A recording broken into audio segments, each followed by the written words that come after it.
salah orang jurnalis karena memang beberapa waktu yang lalu ini ngomong sejarah ya. Iya. Ngomong sejarah, ngomong Naga Puspa kalau ngomong. Jadi saya mencoba menghubungi. Assalamualaikum. Waalaikumsalam. Entero aku no di endi iki saiki? Gak ngerti Pak ya. Waduh. Nanti, Pak. Ono ereng-ereng Arjuna iki. Wah, view-nya cukup bagus, Wah. Pak Ajir. Waduh. Merek Arju. Mangan iki ning pinggir sawah Mendaki iki. ta? Lho tuh ora iki mangan pinggir sawah iki. Tapi durung mangan aku Jan. Si ayam nih uripe. Ya ayem lah ngono. Pak Ajir. Pak Ajir merupakan salah seorang jurnalis yang kemarin juga sempat mengulas beberapa persoalan. Nah, ini kita kan sebenarnya kenapa judul pada pagi hari ini kita ngomong membahas Naga Puspa, Pak Ajir. Makanya kemudian view-nya sengaja diambil di sini, Pak Ajir, di lereng Gunung Arjuna. Ya. Riko ero tak critane Naga Puspa iku kaya apa biyen sehingga anu. Ente ro Pak Kades. Aku ro. Ya apa? Kulo di radio. Oh, iki karo Pak Kades, karo Pak Kades Karmojo. Wah, Aku waktu ya Pak Kades iku sing paling ngerti kaya Naga Puspa. Pak, ngapunten, yang tahu itu Radio Ramapati. Sampeyan niku kok takon nang aku keliru, Pak. Pak Kades ini sama kita-kita ini seusia sebenarnya, Pak Ajir. Jadi ro wayahe kapan mulai sekolah terus ngrungokno Radio, iya. Radio Ramapati. Ngrungokno Radio. radio rusak. Kan Gak budal-budal sekolah ya gara-gara ngrungokno radio. Sandiwara Radio Ya. Ramapati. Pasuruan. Biasanya itu Nini PNS. Radio. Arya Radio gede. Dirungokno sak kampung ngono Pak ya. cocok ya gue. Nah, kalau memang tahu kepingin tahu sejarah nanti tanya pada Radio Ramapati. Ya, gimana Pak Ajir? Kemudian hari ini kita mau ngobrol juga sih Pak Ajir, katanya dengan kalau dulu kita sempat digiring opininya untuk mengingat kembali kan beberapa cerita-cerita sejarah.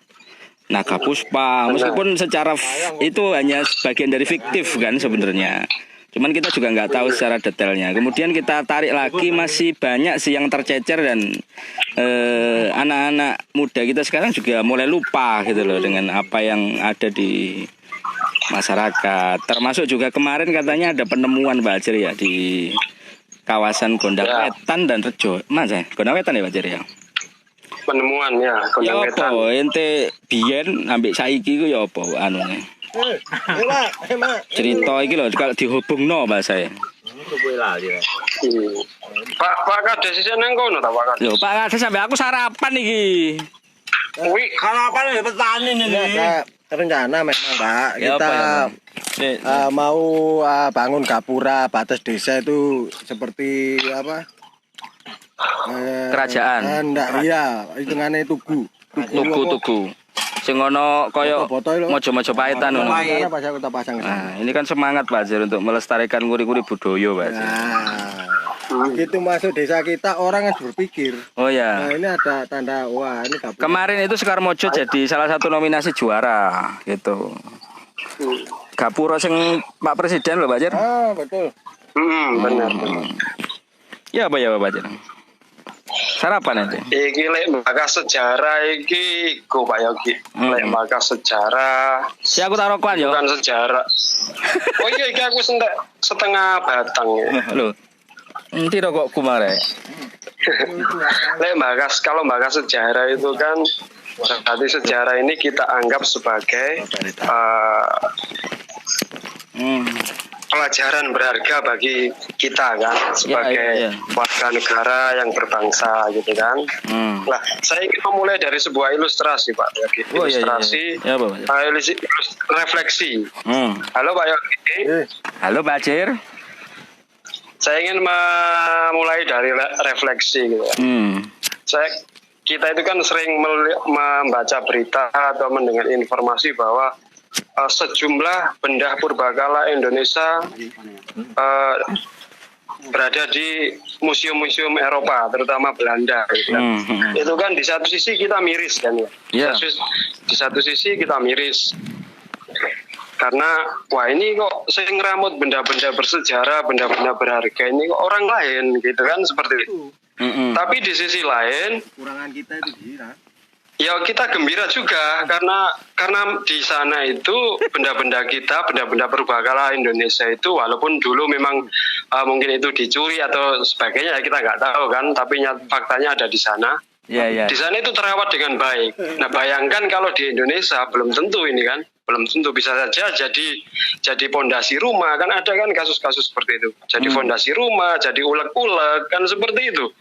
Jadi cobek gitu kan. Ada itu kan kasus-kasus seperti itu. Ini kan miris sekali. Nah itu ilustrasi seperti itu. Nah ini menandakan bahwa sebagian dari kita memang belum menghargai sejarah kita, budaya kita, warisan nenek moyang kita, seperti itu. Nah, ini juga kalau ya kita bersyukur di pemerintahan SBY tahun 2010 itu ada undang-undang nomor 11 tahun 2010 itu tentang cagar budaya.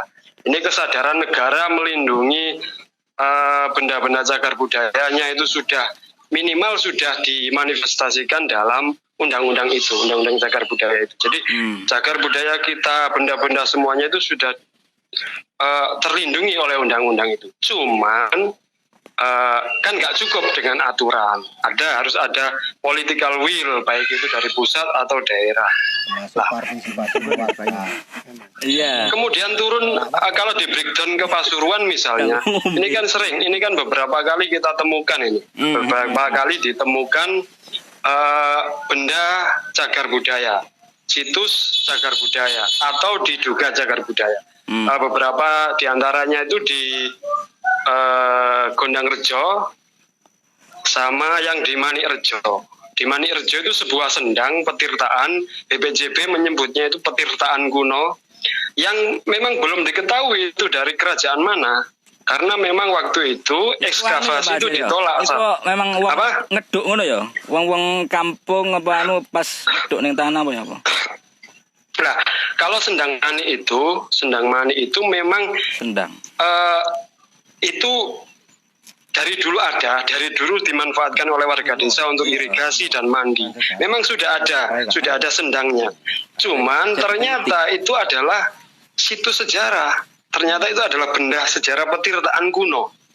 Dan itu diperkirakan itu BPJB bilang itu 33 meter kali 17 meter kan luasnya. Cuman yang nampak sekarang itu kan lebih sempit.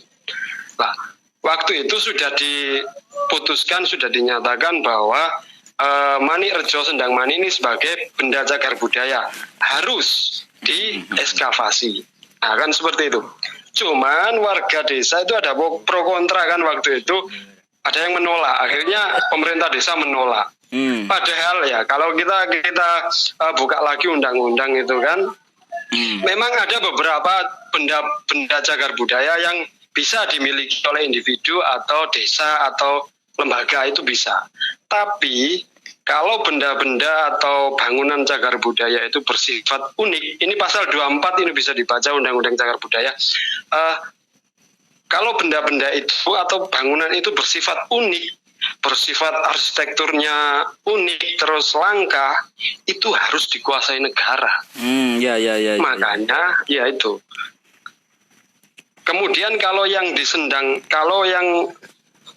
cagar bangunan diduga cagar budaya di Gondang Wetan, itu memang belum diketahui itu cagar budaya atau bukan. Itu belum diketahui karena memang sebelum diekskavasi rencananya kan April ini kan, rencananya Juni ini. Cuman karena pandemi ya gagal juga. Cuman ada rencana untuk mengekskavasi itu membedah biar diketahui bahwa ini cagar budaya atau tidak. Cuman pemilik lahannya menolak karena dengan alasan Nah, ini aku Wah, tak kayak tandur porang aja mas, iki mas. Tak kayak tandur porang. Karena Ini ada porang enggak, Pak? nah ono porang-poranda. Kayak gini. tak kayak tandur porang aja, luwe menjanjikan, lebih kan Kacang. kan porang ini kan ekspor kan sekarang Pak Yogi. Jadi Pak Cir, yang kacang punya itu lahan. podo tapi Gimana? porang. Ah, iki kacang. Seru tak. apa? Kacang. Nggak tahu aku kacang itu porang itu yang sebutnya apa? Porang itu yang kualitas ekspor itu loh Pak Yogi, yang beberapa petani di Madiun sudah mengembangkan itu. Rafflesia itu. Pak. Itu katanya. Ya. Jadi si pemilik lahan ini Nambune. mengirim surat ke Dinas Pariwisata menolak ekskavasi. Jadi kita nggak tahu itu situs budaya atau nggak tahu. Banyak. Beda kalau di Ini bunga bangkai. Mani Rejo, Sendang Mani itu sudah diketahui itu situs sejarah, situs budaya. Itu Pak Yogi. Oh ya. Siap. Oke Pak Cir, mungkin nanti kita klarifikasi ya. Memang beberapa orang masih menolak situs bagaimana mengelola kearifan lokal. Ini aku ambil ngobrol karo Pak Kades ya. Ini Pak Kades. Gini, terkait itu Pak Yogi ya, Ya. terkait Tambahan lagi. terkait Agak tambah. Cir.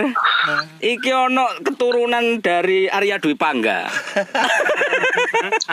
aku datang dari kegelapan gitu ya. Tapi yo. Lek gondronge oleh Pak Cir, gondronge oleh. Ini empu jenglot. Bu jenglot jare Pak Kades. Ya, gimana Pak Arya Cir? Dwi Pangga. Ya, Arya Dwi Pangga piye? Arya Dwi Pangga itu. Tokoh fiksi yang Arya Dwi Pangga itu sebetulnya lebih sakti dari Kamandanu loh Pak. Oh iya, kok iso? Lebih sakti. Cuman dia di dalam cerita fiksi itu diposisikan antagonis, diposisikan sebagai musuh lah. Gitu Oh kan. iya. Tapi pada dasarnya dia luar biasa kan. Dia betul. penyair berdarah. lebih sakti. Eling nggak sampai. Waduh, kangen ngrungokno radio karo. Keturunan asli Arya Dwi Pangga iki ono di sekitaran lereng kene je. Lah iku gununge ketok. Tapi mudhun dadi wong tani. Ini turun dari lereng gunung ini kan. Pendekar turun lereng gunungnya Pak kan. Iya Pak Cir, gimana Pak Cir? Lanjut Pak Cir. Ambil dirungokno karo kalau dadi cek gak mikir tok iki memang. Ya kalau breakdown ke Pasuruan misalnya di Kabupaten Pasuruan khususnya ini kan sebetulnya pelestarian cagar budaya itu kan wajib dilakukan oleh negara, pemerintah pusat, pemerintah daerah dan masyarakat dalam hal ini akademisi, masyarakat sekitar dan sebagainya itu wajib. Kenapa? Karena cagar budaya ini adalah warisan leluhur yang dari sana kita bisa mengetahui kebesaran bangsa kita. Bayangkan kitab negara Kertagama Majapahit itu yang sekarang di Belanda, itu kan dari sisi tata negara itu diulas kan. Ya. Di Majapahit itu ada raja, ada perdana menteri, ada Hayam Wuruk, ada Gajah Mada itu kan. Ya. Pembagian kekuasaan itu ada kepala pemerintahan, ada kepala negara. Itu Eropa sekarang semuanya itu menggunakan ketatanegaraan itu. Ada presiden, ada perdana menteri. Kalau di Inggris ada raja, ada perdana menteri. Dan ternyata itu efektif kan untuk mengelola negara. Nggak tahu ini ngerpek dari negara Kertagama atau tidak. Nggak tahu kita kan. Tapi yang pasti apa yang dilakukan Majapahit itu juga dilakukan di negara-negara Eropa sampai saat ini. Iya. Kita Indonesia tidak melakukan itu, aneh kan? Itu karena kita nggak belajar dari sejarah. Karena itu mengapa sejarah itu sangat penting, gitu kan? Nah, dengan situs-situs ini dilestarikan, dengan situs-situs ini dipugar misalnya, itu kan anak cucu kita akan mengetahui bahwa kita ini bangsa besar. Kita ini bangsa yang punya peradaban. Bayangkan kan misalnya Candi Jawi, Candi Borobudur, candi yang luar biasa rumit itu arsitekturnya itu sudah dibuat oleh nenek moyang kita. yang bangsa lain juga Ramapati. ya nggak mau, Ini loh. belum tentu bisa. Bayangkan yang di Ini Pak sarapan. piramida yang di Maya Aztec itu, suku Maya Aztec itu kan reliefnya juga sangat minim kan, hanya undak-undakan gini. Nggak ada kayak Borobudur, nggak ada kayak Prambanan itu di dunia. Bayangkan, Iya. itu kan luar biasa lah. Itu kenapa pelestarian cagar budaya itu penting di sana. Lah, cuman untuk konteks modern ini, pelestarian cagar budaya itu harus memang seimbang antara sisi akademis, sisi ideologis dan sisi ekonomis. Misalnya kalau kita ambil contoh yang di Candi Jawi gitu kan, di sana unsur akademisnya bisa dijadikan tempat belajar, bisa dijadikan penelitian, gitu kan. Sisi ideologisnya orang-orang kita Pasuruan misalnya itu paham bahwa Kertanegara, kebesaran Kertanegara, kerajaan Kertanegara itu, Singasari itu dibuktikan dengan Candi Jawi misalnya. Itu dari sisi ideologis kita bangga, anak cucu kita akan terus bangga kalau ini. Terus dari sisi ekonomis, dari sisi ekonomis ini harus di candi-candi ini, situs-situs kawasan cagar budaya ini harus dikelola dengan secara ekonomis, misalnya menumbuhkan ekonomi kerakyatan, sebagaimana yang dulu sering dilontarkan oleh pemimpin kita kan, ekonomi kerakyatan. Nah, itu kenapa nggak dilakukan di candi-candi itu kan? Seperti itu. Nah, ini. Nah, cuman masalahnya kesadaran birokrasi dalam hal ini, mohon maaf, Dinas Pariwisata misalnya kan. Pemerintah daerah itu harus sebetulnya menurut saya harus lebih banyak menganggarkan alokasi anggaran untuk cagar budaya. Saat ini kan yang dana cagar budaya itu kan ada di pariwisata kan. Nah, pariwisata itu hanya sangat kecil, hanya ratusan juta. Bayangkan dari sekian triliun APBD itu kan ya sangat kecil ya. Ini kan miris, kalau kita kan miris untuk mengelola kebudayaan, warisan budaya hanya uang yang puluhan juta, ini kan ya sangat kecil. Itu. Kemudian bisa saja kan, misalnya ini idealnya ya menurut saya. Kita ngobrol nih Pak Jer, kira-kira pirang episode? Lek biasa ya, lek ngrungokno tutur tinular iku lek dina koyo ngene iki langsung 2 episode. Pokoknya aja dianggap radio rusak ya karo Pak Kades aku. Iki ente dirungokno karo bolo-bolo sing ning Sekar Mojo iki ya, cangkruk panas tapi mari sarapan. Ya Pak Jir, kayaknya menarik. Mungkin kita akan cari forum yang lain juga, karena beberapa poin memang sudah masuk lah kaitannya dengan bagaimana upaya pemerintah melakukan apa ya, ini sebagai sebuah aset, apalagi sudah kelihatan ya, sudah ada, tinggal bagaimana. Satu lagi Pak Yogi, ini yang penting. Siji apa loro? Ini yang penting, ini satu aja wes. Satu aja. Bayangan kita, bayangan saya. Satu aja idealnya itu. Sak kaset ngerol misalnya. Iki golongane wong kaset Jir, duduk wong anu iki, duduk wong flash disk atau duduk wong. Ini kaset iki. Tadi ada batas ya ini kaset. Set A, set B iki ya. Oh, berarti diulang mana ya? Bulet Satu lagi yang paling penting itu seperti ini, Pak. Sik, rungono mengane anu iki Arya Dwi Pangga iki sik. Lah flash disk sak santai lah flash disk. Tapi ra giga, Pak. Lah flash disk ya, Pak. Giga Mas Wong Tanjir. Ya kita harapkan kan ada upaya apa ya namanya, akselerasi dari pemerintah daerah. Misalnya idealnya itu kan Dinas Pariwisata terutama yang mengurusi keperbakalaan ini diisi oleh orang-orang yang konsen terhadap ini, terhadap mengerti sejarah. Siap. Kemudian idealnya ada aktivis kebudayaan atau pegiat kebudayaan yang jadi duduk di dewan misalnya, jadi sinkron. Jadi misalnya yang di Dinas Pariwisata getol mengelola anggaran, menaikkan anggaran untuk berbakala, kalau di dewan disetujui gampang kan seperti itu. Cuman kan itu saya kira sangat jauh membayangkan itu. Idealnya seperti itu. Siap. Karena memang walaupun memang pelestarian dan perawatan pemugaran dan sebagainya itu sharing antara pemerintah daerah melalui BPJB Trowulan dan Pemkab dan Panas pemerintah iki, ya. daerah. Oke, Pak Cir. Setidaknya Baik, Pak Cir. pemerintah daerah punya kewajiban untuk meningkatkan perannya untuk menjaga pelestarian budaya ini dengan meningkatkan anggaran. Seperti itu, Pak. Pak Cir. Monitor Pak Jir. Ya. Monitor Ya. Pak Jir ya. Ini saya ini mau tanya. Tanya. Kalau untuk cerita sejarah memang Enggak. istilahnya saya itu kan Ya, Pak Kades iki ya. Pak Kades yang ngomong Pak Cir. Mungkin ini kita bisa kan- ngobrol. Enggak ya, lek bahas sejarah. Ayo Pak Jawajir kapan-kapan itu. Ngopi. Ya di darat. Itu lebih jelas Pak. Tawaran sampean kok menarik ngono, Pak? Lho gak ngono. Gak menarik Menarik. apa sih? Lek ngomong dingin di sawah, Pak. Panas, Pak. Oh, panas sih Pak Cir. Oke, Pak Cir, saya Iya, Pak. pikir nanti Nanti kita dilanjut diagendakan pada sama Pak episode Yogi. selanjutnya. Ngobrol ini. Enggak jagongan Ya. TKD. Apa TKD, Pak? Tentara Karpe Dewi. Ya. Oke, Pak Cir, terima kasih. Mungkin kita lanjut. Saya Siap. tak ngobrol juga dengan Pak Kades ini sedikit. Oke. Siap. Assalamualaikum.